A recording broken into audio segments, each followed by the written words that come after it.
আসসালামু আলাইকুম। আজকে আপনাদের নিয়ে আসবো চট্টগ্রামে এমন একটা প্লেসে যেটা হচ্ছে খুব সুন্দর একটা পরিবেশ, যেখানে আসতে আপনার কোনো টাকা খরচ হবে না, শুধু গাড়ি ভাড়া ছাড়া। কারণ আপনি বলতে পারেন আজকে তোমার গাড়ি ভাড়া লাগতে পারে। এই জায়গাটার সৌন্দর্য প্লাস হচ্ছে এখানে আপনি আসলে কোনো কিছু খাওয়ারও কোনো প্যারা নাই, আপনি ইচ্ছা করলে খাবেন, না হলে নাই। নাহলে অনেক সময় দেখা যায় এমন কোনো প্লেসে গেলাম আমরা, তো রেস্টুরেন্ট থাকার কারণে না কিছু খেতে হয়, তো একটা ভালো মতো বাজেট চাই, খরচ হয়। তো এখানে ওই ধরনের প্যারা নাই, আপনার ইচ্ছা করলে খাবেন, না হলে নাই, না হয় প্রাকৃতিক পরিবেশটা উপলব্ধি করবেন। সামনে হচ্ছে আপনার বালুরিয়া, তারপরে হচ্ছে আপনার সমুদ্র সৈকত। তাছাড়া এখানে আপনার সুন্দর এক বসার মতো একটা পরিবেশ, ইচ্ছা করলে ধোঁয়াও খেতে পাবেন মাইন্ড ফ্রেশের জন্য। দেন এখানে আপনার সমুদ্র পাড়ে যে পাথর থাকে, পাথরগুলো আছে, এখানে বসতে পারবেন। যে যার মতো করে বসে থাকে, নীরবতা থাকার কারণে খুব একটা ভালো লাগার পরিবেশটা সৃষ্টি হয়।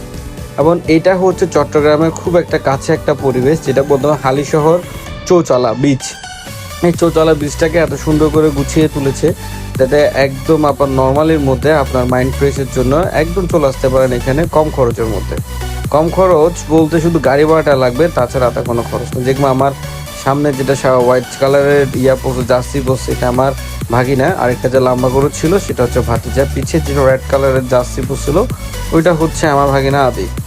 তা আমরা সবাই বসে আছি, এখানে কয়েকটা ঘর আছে, আপনার কিছু দোকানপাট আছে হালকা পাতলা চিপ টিপের জন্য। দেন আপনাদের কিছু চাইলে সি ফুড খেতে চাইলে ওইটা খেতে পারবেন। আসলে অন্ধকারের জন্য প্রপারলি আমরা ভিউটা দেখাইতে পারতেছি না। এখানে পরিবেশটা আরো সুন্দর, কিন্তু আমার কম দামি ক্যামেরার কারণে দেখাতে পাই না। তো আপনারা চাইলে চলে আসতে পারেন চৌচালা বিচ থেকে উঠে মাত্র অপোজিটে এইটা, আপনারা চলে আসবেন আর রাতের ভিউটা উপলব্ধি করবেন, জানাবেন পরিবেশটা কেমন। আমার থেকে আসলে অনেক ভালো লাগছে পরিবেশটা, আমরা রেগুলার এখানে আসি, তো এসে ফিল নিচ্ছি। ধন্যবাদ।